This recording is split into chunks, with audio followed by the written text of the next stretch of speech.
Welcome. Let's just introduce the guests that we have for the entire show. We have the main segment.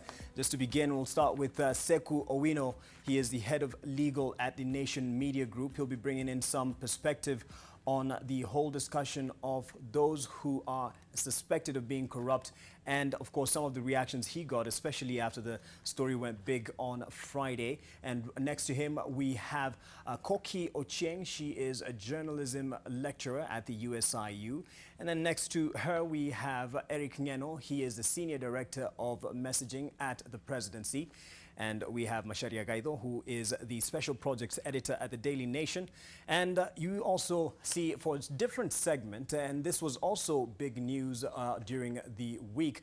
But first of all, actually, I'll look at something that people weren't laughing about last night, and that was on the Churchill show. We have Danish Odongo. He wrote a good piece on his responses to this particular program that aired last night on NTV. He'll be joining us later on in the program. And finally, but not least, we have Mr. Geoffrey Mosoku. He is a reporter and journalist with the Standard Media Group. And we also have next to him Imalingu Sale, a writer, and they'll be helping us talk about the whole framing around the Chinese restaurant. In fact, Mr. Geoffrey Mosoku, he was one of these journalists who were barred from entering the Chinese restaurant at first, and one of those who broke the story. Excuse me. Now to the main focus of PressPass tonight. And on Thursday, at a State of the Nation address in Parliament, the president cracked the whip, or at least appeared to be talking tough on corruption. The events that followed included names of a number of government officials being published in relation to allegations of corruption cases. A number have since been suspended. Newsrooms were abuzz with this development, and this is how it played out. Leaders, whether elected or appointed, must be held to account and step aside. Who are some of the people named here? The first one named is the Charity Ngilu. Though the list of shame has not been made public, reliable sources shows at least 11 governors are mentioned. How did my name get into a report? When I am not aware, I have never heard of any one of them visiting Bomet. I do not know why I'm on that list. Even in the bars, I have not been told there was someone here asking. Corruption in Nairobi serikali. The biggest corruption in Kenya occurs in the office of the president. Wale wakubwa wale wametajwa kwa corruption wafungwe.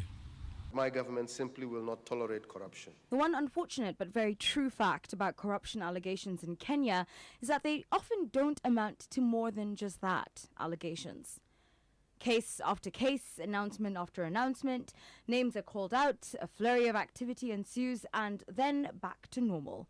More often than not, the same names mentioned are back in active positions of power within a short time. Just some snippets and excerpts of how it was captured, and that is the big news. And I'll start with Seku Owino. He came into a newsroom on Friday, of course, after the headlines of the names that the certain editors had received from high sources. Seku, what was the first reaction, form of reaction you were receiving from those who were on the list and the complaints?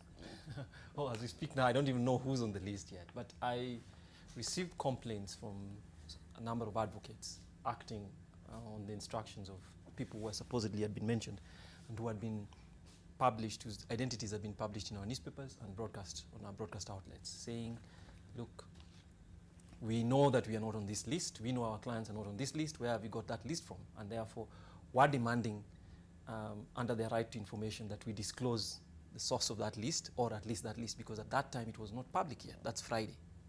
So clearly that came with some concerns. And then you of course then want to know where has this been gotten from. And they're saying, making a very fair argument, in my view, constitutionally based, because the Constitution says that a person is entitled to get information if it helps him or her, or he requires that information for the purposes of protecting rights. And they're saying, I need to protect my rights to my reputation, or my client's rights to his reputation. Therefore, I'm demanding that you disclose this list to me. Was there at that particular point, was there the list was I didn't have it myself. The problem then at that time is, yes, there are people in the newsroom who had a list of some sort or the other, but it was not the official list, because it was clear from what the joint speakers of Parliament said, that the Speaker of the Senate and of the National Assembly clearly said they would release that list on Tuesday, which is tomorrow. Yes. So at that particular time, whatever list we had or may have had could not be, I could not necessarily argue that it was authentic. I would not know. Well, Macharia Gaido sits in meetings that decide the headlines for the papers, especially the Daily Nation at least. What informed this decision to go with the names, the unofficial names? It was a tricky one. I was actually out of the office. I was out of town that day, but I was keeping in touch with what's going on. And a lot of it had to do with simply taking existing reports of the anti-corruption authority, or what they have told us in the last few months of the cases they're investigating. But up to today, there is no official list. We know the ministers who are on the list because the president has outed them, so to speak, yes. Privately between him, and then made it public. But we will not know until that list is released by Parliament tomorrow. They say tomorrow. But it was one of these stories where you simply have to do what you can to try and dig behind the bland statement and come out with something concrete. Right. Yeah. Because we're not going to regurgitate what the president said. Fairly well-written speech, I must say, by the president, Mr. Ngeno. But the audience is looking for the names. And we're caught in a tricky situation where do we reveal what is not official? And in your advice in terms of journalism and the practice of journalism, is this the best advice? Of course, journalists are allowed to go ahead and do their own research, but of course, it's vital to keep that information intact until the report is at least released, because what happens is then the audience is there speculating and not understanding, waiting and anxious to know who is on the list. So for me, it is prudent, yes, to do your research as a journalist, but then again, I think it is also prudent to wait until the list really comes out for you to be able to give a different angle of the story as it should be. Right. You certainly were expecting this, Eric Ngeno, in your intentions in definitely dictating the headlines. Your responses to how it took up to the headlines in this particular, the last few days? Oh, well,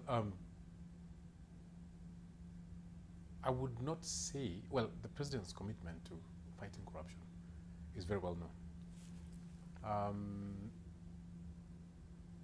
The State of the Nation address is actually a raw product of the president's mind. And this particular time, he was sitting with the deputy president and setting the pace, saying this is what we are going to do. When it came to the list, I'll just tell you that very, I do not think anyone apart from the two of them knew what was going on there. Right. Yeah. And Seku, you came in with concerns in the newsroom. Is this in terms of getting a newsroom or an establishment in trouble when we end up putting names that are not official? And of course, we're all waiting for tomorrow to hear this. But are you apprehensive in the way we carried ourselves?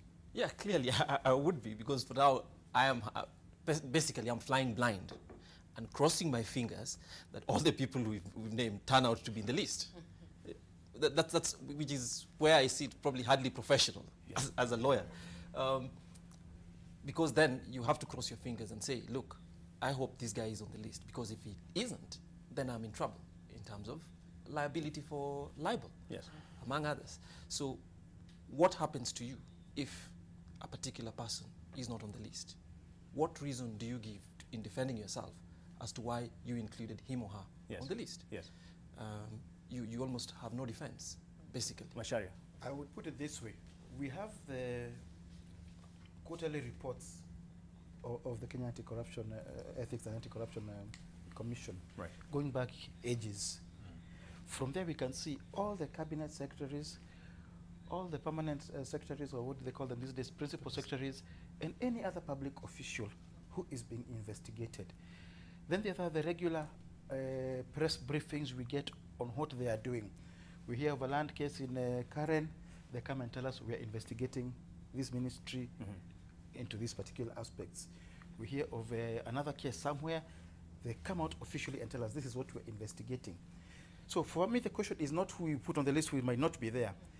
It is who is on the who is on our list, who is not on the president's list.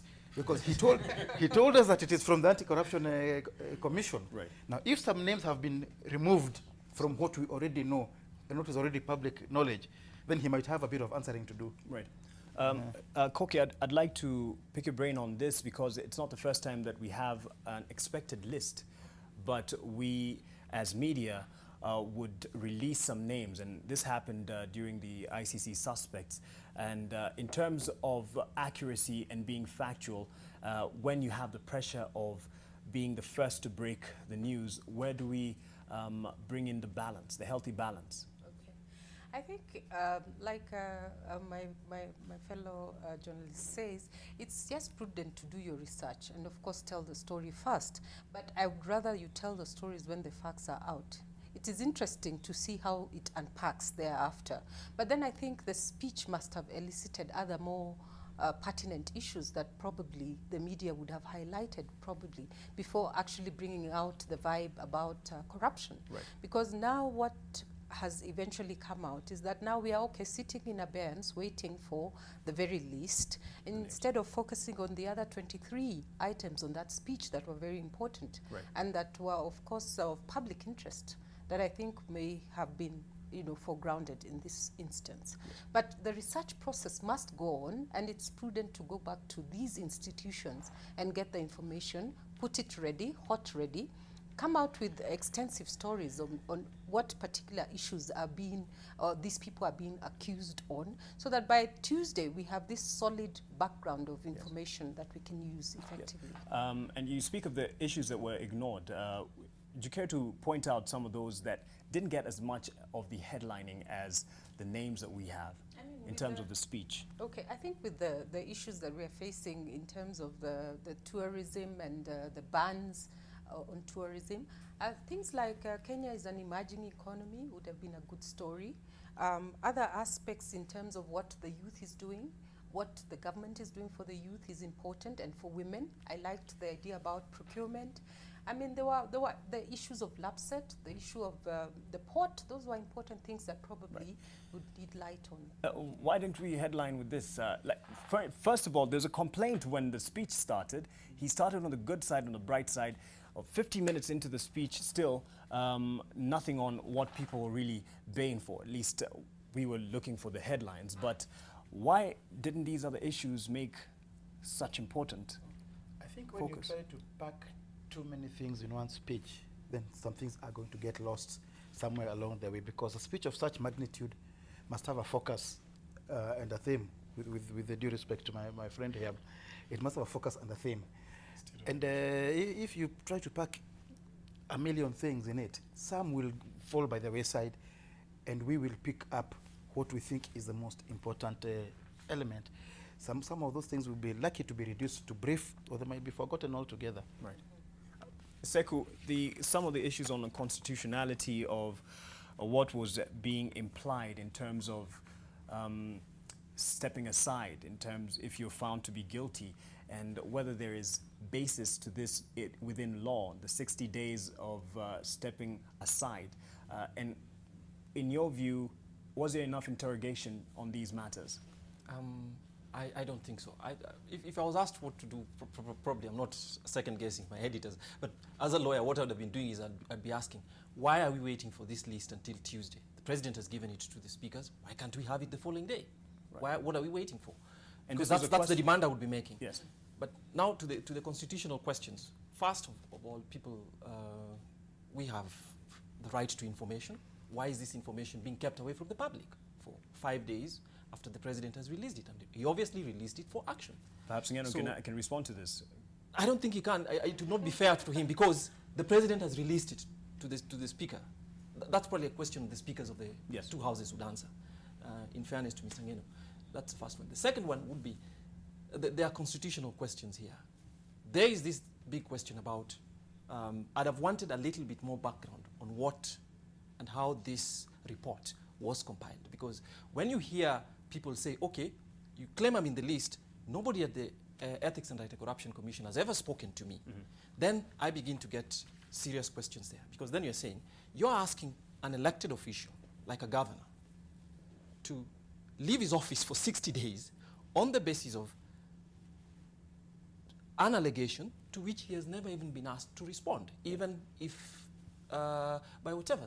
And it brings in that question because you must remember the constitutional paradigm in which we are operating today has a right to fair administrative action, which talks about, among other things, fairness, reasonable action within legal mechanisms. I do not think that it was fair, having regard to the kind of situation, and bearing in mind, we are being told that these are public officials all over the country. If all of these people were to step aside, I'm not even sure how we would govern this country. Yes. So that's the kind of thing that worries me, especially having regard to the procedures and the way this was conducted. Yes. So before you respond, Koki, some of the focus that we didn't give in terms of background of what the EACC gave in terms of the names.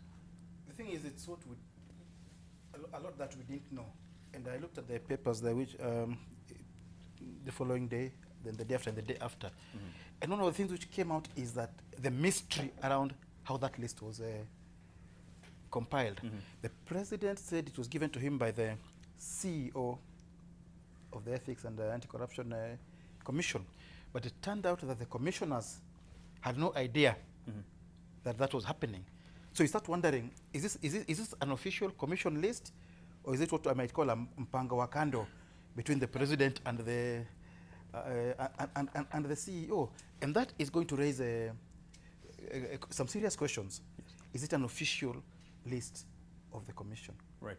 Eric Ngeno, of course you were writing the speech. You weren't probably giving the list of names from the EACC. In terms of the clarity as to how this came about, these are questions that we would probably level to the President's office. But of course, we are all being told it's been handed to the DPP and the EACC. What's your response to the questions in terms of how this all came about? It seems it was rushed. I don't think it was rushed at all. You see, there's a thing. Corruption is topical right now. That one of the things that's arresting the transformation of this country, one of the things that is preventing us from imagining the Second Republic in terms of the expectations of the Constitution, one of them is corruption. It is so bad. Last year, information was released saying that 300 billion shillings is lost annually to corruption. I didn't even know we have that sort of money to be stolen by, people. And when you see, for example, the managed, equipment for services program, for health facilities, for cancer, for kidney, for heart disease, it costs 38 billion to set up comprehensive treatment facilities, 2 in every county, and for all the 4 referral hospitals, 38 billion only. Right. Look at the education budget. If you combine education, agriculture, higher education, health, you still have a lot of money to spare. And this is just being whistled away by crooks. And you have to agree, the nation was ripe for the war on graft. Right. Now, first of all, if you talk about the reputational implications in terms of the Defamation Act, you must remember that in public office, the parameters for libel are different from as a private individual. If you are being libeled, if you are trying to claim that you have been defamed in regard to your public office, there's a certain standard that must go beyond that. Yeah? Me saying that you are a horrible policeman is different from me saying that Mark Masai is just a horrible guy. Yeah? Because the other one then tends to go into a matter of public interest. Yeah? But I'm not justifying. Yes, but you see that's a problem again. We have to refocus again on what the public interest is. If you look at the expectations in terms of public service, in terms of integrity, yeah, in terms of Chapter 6, in terms of so on and so forth, the public interest is very much in focus. Unfortunately, we haven't come to the point where we say, look, the public is out there, they have certain expectations, they have certain interests, and can we now tap into them, engage them, and bring them into actuality when we are legislating, when we are executing legislation, when we are interpreting legislation. But this is an opportunity for us, all of us. And I realize that this is very particularly topical to the media. The media have become very shy on covering things that have certain, say, defamation libel aspects because of the past tradition where people who turned out later to be crooks sued the media successfully and got millions of shillings. And people like Macharia will run away when you see a story and you're thinking, it's a very sweet story, but it was quite brave in what you did, Macharia, the Daily Nation, in publishing some of the names. I think it's shying away. It's a question of pushing the boundaries and looking at where the public interest is and hoping that the judiciary will wake up to it. Yes. Yeah? Yes. You're inching to something we want to get into, and that is the track record of the judicial system. And he's talking about the public interest and graft being the topical issue here. But the office that is being mandated to handle these cases doesn't have the best of track records. Is this being interrogated in your view in terms of the stories that are going around? That's the Ethics and Anti-Corruption Commission?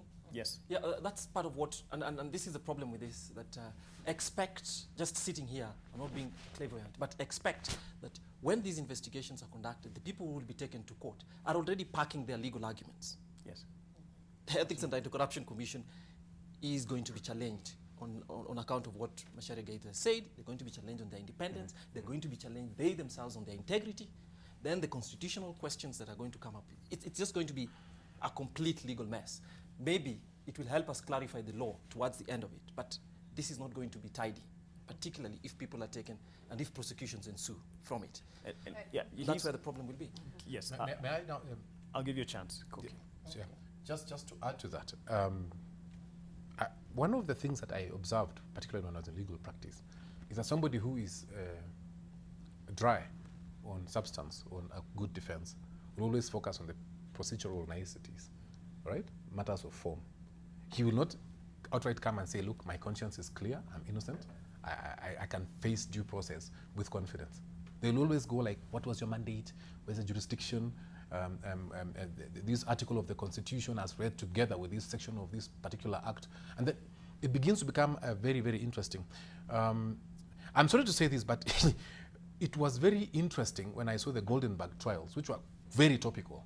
And you saw people, lawyers coming to court with pickups, with wheelbarrows, with carts full of documents, all because somebody is putting there a preliminary objection or point of law, he's putting there a chamber summons, he's putting there another notice of motion, he's putting there a constitutional petition, another application, and so on and so forth, a suit, another suit again, you know.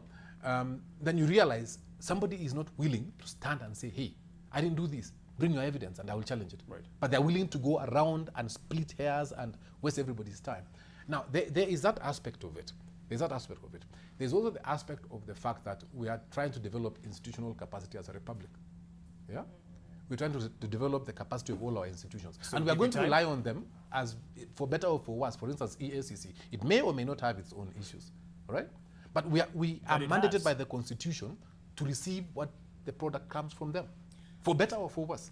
Koki, you don't seem to agree here. I think the story here is more or less about jurisdiction, it's about procedures, it's about process, and of course it's about what encompasses corruption in this sense. With jurisdiction, we want to see, just like in chapter 15, that these institutions that you've put into place are independent. And them being independent then means then there are procedures which you should undertake either as executive or as the legislative to acquire information from them. And how you use the information and how it is processed is another thing. Yes. For example, if you want to look at the elected leaders, of course there's this whole section 33 in the County Governments Act that talks about a long procedure that is really back and forth from the root upwards. So of course, those are the stories that probably we should be talking about. And of course, capacity-wise, you want to see this institution has been here, it's still transforming itself from what it was previously. How capable is it within the time limits of 60 months to be able to 60? Sorry, days. Yes. Sorry, not months. Very not 60 months. Yeah, but 60, maybe the next 60 months. I'm hoping that they'll be able to hack the 60 days. Yes. But you want to look at them in terms of capacity. Are they able to do so? And lastly, what encompasses corruption in this context? If it's my governor, what has he done? Is it something to do with procurement? Is it something to do with not really putting down what he says? Is it in conflict with the MCAs and all that? So it should be, those are some of the stories that probably should emerge from this particular incident. Oh, okay, we're about to take a short break. Actually, we'll take a short break right at this point. and push it forward to the other issues, and how to take the story forward to further this discussion, because tomorrow the list of names will be out, so it won't be big news after all. It will be more of the reactions. So how to push this forward? Seko, brings in a good point of this is not going to be a tidy affair, and whether the capacity, as Koki says, is going to be enough for this particular institution, that's the EACC, to handle these cases. You say you'll carry on the story, and we will be looking out for that. Speaking of carrying on, we carry on the discussion. I'm not too sure if Koki was discussing a bit of what we were talking about when she was talking to Mr. Eric Ngeno, but before we went on a break, we were talking about the issues of capacity and the issues of the integrity of the institutions that are now being entrusted or mandated to carry out investigations. Just maybe 2 weeks, the focus has been a lot on the EACC and the infighting. And now we're told there's a list from the EACC and it's being used to dictate or perhaps determine the developments of the next few weeks. That is, some people being suspended. Do you find double standard here? It's a very tricky situation because the integrity of the EACC is itself under discussion. And I found it very odd that when the president delivered his speech in Parliament, he actually referred to that, and in an aside, in what way? Just be specific. Yes, I think he did refer to the infighting within the commission as one of the things which are hampering the fight against corruption.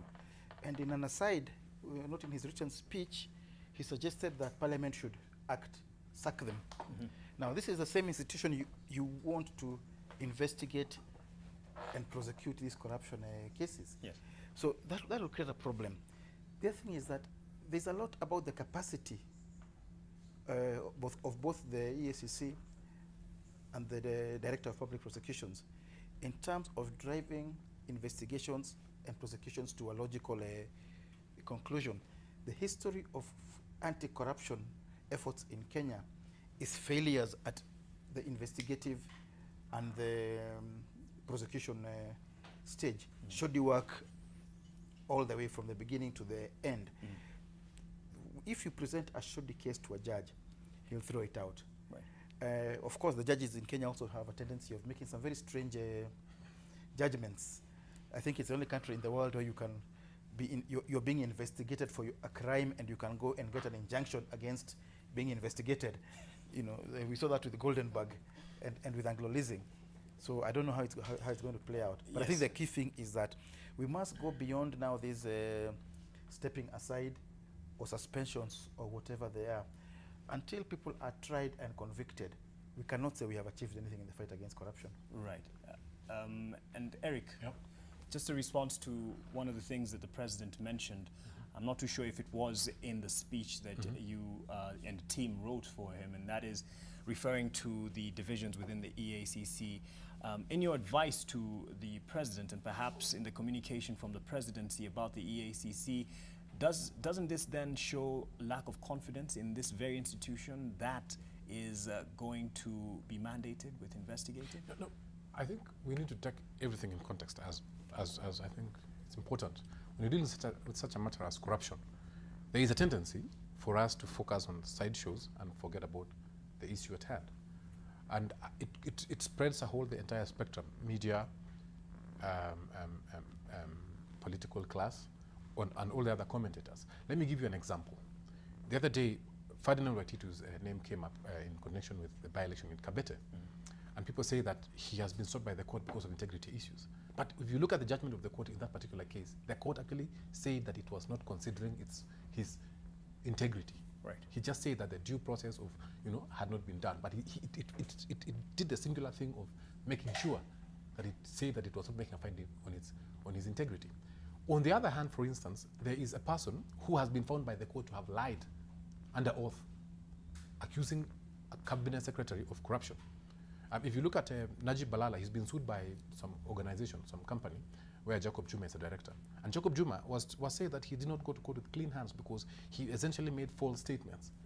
Yeah? And the court found that Najib Balala had done the right thing in cancelling this man's license. So what happened was, we forget about that, but then we focus on Jacob Juma tweeting and defaming everybody in right, left, and center, and he becomes the anti-corruption champion, and yet himself cannot withstand scrutiny. But what I'm going there is that the president expressed concern that certain signals emerging from the anti-corruption body might have the long-term result of undermining its capacity to fight corruption. But he did not say that at that point in time he found it unsuitable to continue the war on corruption. But I think he just expressed concern, which was in the public domain. I mean, there were reports going around.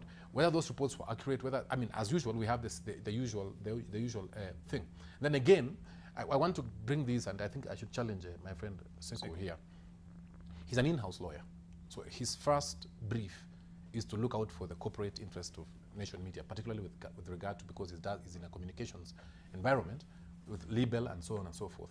But he forgets that he should build the capacity of the journalists, of the commentators, of the correspondents here to be able to report on corruption robustly, without flinching, but also at the same time safeguarding all those liabilities. So I do not know whether there should be a training situation in liaison with PLO at Kenya School of Law, so that people can understand what standards, what thresholds, how far can you go with a story and promote the public interest without, exposing yourself.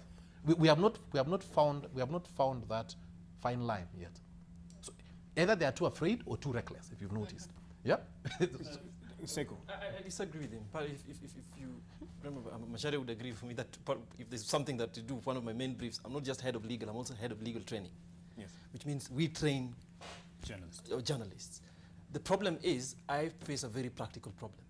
And the practical problem is that sitting here as a lawyer, I would want to argue that any public officer, Sullivan versus New York Times, is law world over. Absolutely. Constitutional democracies. Absolutely. The only thing is, I have been several times to court, made that point, and I've never succeeded. That's the point. So when I am to advise a journalist, I'm not going to advise him on something which, whatever. Sitting where I sit here, I cannot advise on theory. I advise on whatever, because at the end of the day, those decisions mean something for this organization in terms of millions of shillings of liabilities. Yes. So it's something that we are aware of. I would want to argue that there's no public official who can be defamed, actually, in terms of the exercise of his whatever. That is law generally all over the world, in most constitutional democracies. Yes. Save Kenya. Yes. I think there is no shortage of journalists who can report court issues. I don't think that is the issue. And when we are talking about the ability of this institution to be able to go through those cases, we are really talking about the duration. We're not really talking about the capacity of the state officers who are in that office, because I think they hold office based on very high qualifications, and having interacted with them in other forums, they are capable of what they're doing. Probably the powers that the institution had previously, of course, limited them to go as far as they could go. And of course, the issue of interference and all. But I think what we are saying is there's a story about how, for example, is the DPP's office and the anti-corruption body going to execute, the process of looking at all these cases of, I think, about 170 persons. That would be a question that would need to interrogate for that matter. Yes. Real quickly for you, okay. I can answer that. The day before the State of the Nation address, somewhere in the hallways there, I encountered the DPP himself, looking very cheerful and packy, because I think he was anticipating something very momentous. I think that there is preparation. What we should do, all of us as Kenyans of all sectors, of all walks of life, is to form this solid national front and confront this corruption thing head on. Now, the problem we are having today is that some leaders who have been big on second liberation, transparency, accountability, are actually the ones who are throwing cold water on what we have initiated, and on very flimsy grounds. First of all, for instance, if you read the section 254 of the Constitution, it is very clear on sub-article 1 and sub-article 2, that the president has the authority to receive reports, both annual and at any time that he requests, that he actually requires of any independent commission or any independent office holder. I think you're being careful, because you're referring to the former Prime Minister. Yes.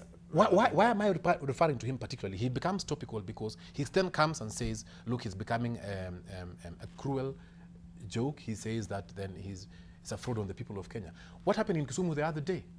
There were complaints that there were differences between the deputy governor, who was very well-known relative of Raila Odinga, and the governor. And the deputy prime minister, invoking no particular provision of the law, went ahead and instituted an inquiry chaired by Oduor Ongwen, received a report, held a press conference saying that he's going to take it to anti-corruption. He didn't cite a single provision of the law. No one challenged him of that. The president has actually gone and set out very, very, very meticulously how he came to be in receipt of this and why he's taken to parliament. Yeah. And then everybody's saying, oh, the president does not have this particular mandate. And nobody has taken a time and taken their constitution and looked at Article 254.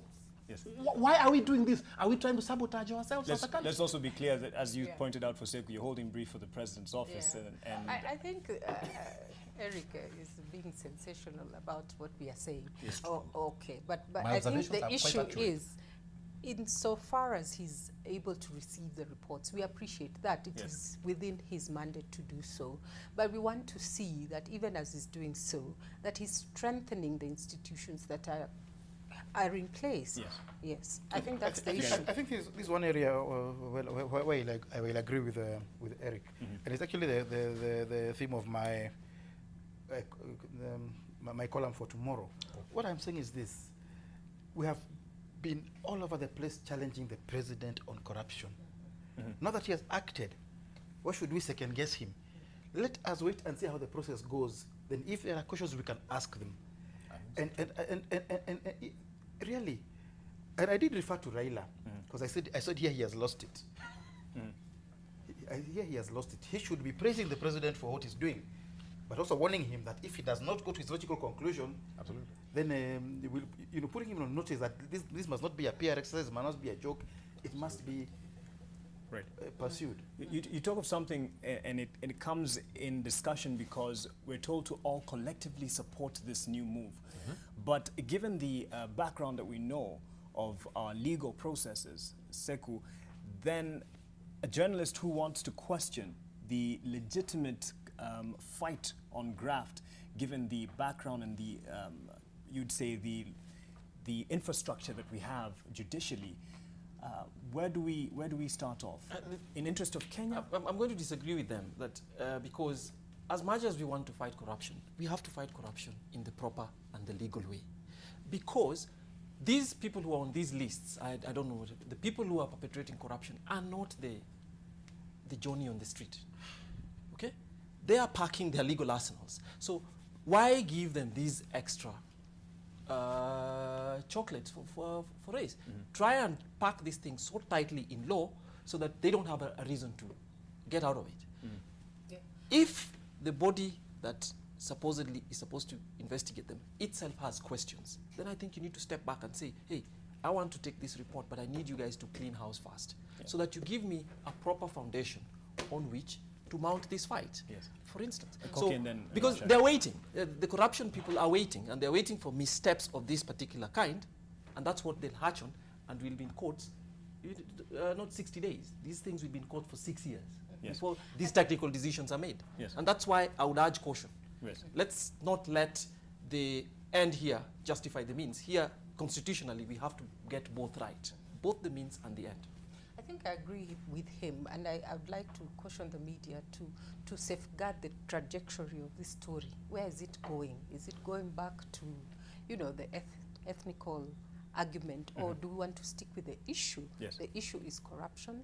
The issue is how do we deal with it? Yes, it's a good initiative. So then how do we come, like he says, as a nation to support it? So the trajectory of the story, or whatever frame we take thereafter, will inform what people talk about. So do we want them to talk about what is going on politically, or do we want it to be a legal process? That's what the decision the media must make. I think we need to define. I'm not saying that we must support this blindly, or that we should not ask questions. Certainly we must ask questions, but questions designed to help them seal any loophole so that any cases presented are watertight. There are already issues which we can see are going to come up. And knowing our legal process and the kind of shenanigans which go on, it is worrying. Because for me, the tragedy would be if we make this whole circus about this thing, and then at the end of the day, acquittal, because people try to take corners and shortcuts, or because shoddy cases were presented. I can say, I want every corrupt person nailed, put in jail, the case thrown away, and all the wealth he has confiscated. But how do we achieve that? We must have a watertight process. Right. And you can't expect, with all due respect, that people just lay back and not question some of the processes. Absolutely, absolutely. But I think there's something he has raised. I'm actually afraid for Seku. I can see the practical, the pragmatic considerations that he takes, you know, when he's making some decisions. But he seems to have been beaten back by these liberal decisions and these anti-public interest rulings, to the point where he's in a corner. He's slowly morphing into a legal conservative. So that I want us to have a robust, fundamentally public interest oriented interpretation of all our mandates, and particularly this. Let us backstop, let us track this thing very, very nicely. It has emanated from the presidency, it's headed to parliament, it will head to the DPP, eventually it will head to the courts. Let us try, all of us, focus our scrutiny so that we know which is the weakest link. Is it the prosecutors throwing away the case because that happens? Is it judges taking bribes because some of these thieves are very, very wealthy characters? Is it EACC preparing shoddy reports that you can sabotage it, booby trap it from the word go, so that it goes and implodes in court? So we want us, because that way it builds institutions. We want us to have attention. We pay attention to public matters in a way that builds institutions, that builds confidence in all our institutions, from the presidency all the way through parliament, to the EACC, to the DPP, to the courts. Yes. That way, that's the only way we will save that 300 billion shillings that we are losing every year to corruption. We need to wrap this up and move on to the next, but Seku, if you may just respond to this, and also if there's any explanation on stepping aside and whether in the 60 days those officials will still be active, will still be getting their salary, this suspension, and the explanation of all this. Those are, because most of these people in the public service, those will be public service regulations. So when you step aside, and I think the public service regulations, I think you earn half your salary or something, I'm not sure exactly, but there are public service regulations that determine that. So that will be there. The only question again about this thing is that let us not have too much mojo about it without supporting it. I mean, we are going to build, this can be catastrophic from the way I see it. We are going to build a huge thing on feet of clay, because the thing about it is, whenever you're going to battle, this is a chess game. It's not checkers. It's a chess game. And in a chess game, you must anticipate the worst that your opponent can do. Yes. And so to just give free passes on constitutional questions that are going to take years and years and years on end is one of the biggest own goals we can score on this, which is why, for me, my training in preparation of whatever is, when you're going to court, don't leave anything to chance. Get all your evidence, get all your witnesses, don't have anything catch you by surprise. Right. And as we are told in law, never ask a question whose answer you do not know. So in that sense, in preparing for this thing, we can't afford to give free passes to these guys. Right. Let's tighten this thing.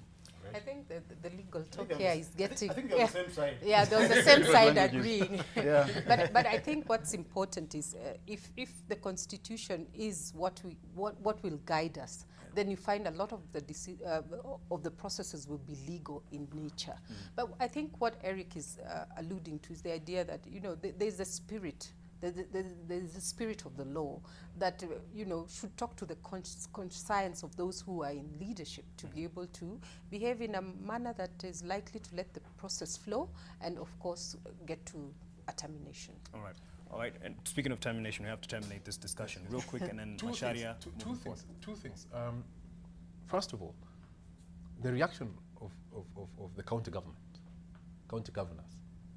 to the whole state of the nation and the move has been appalling.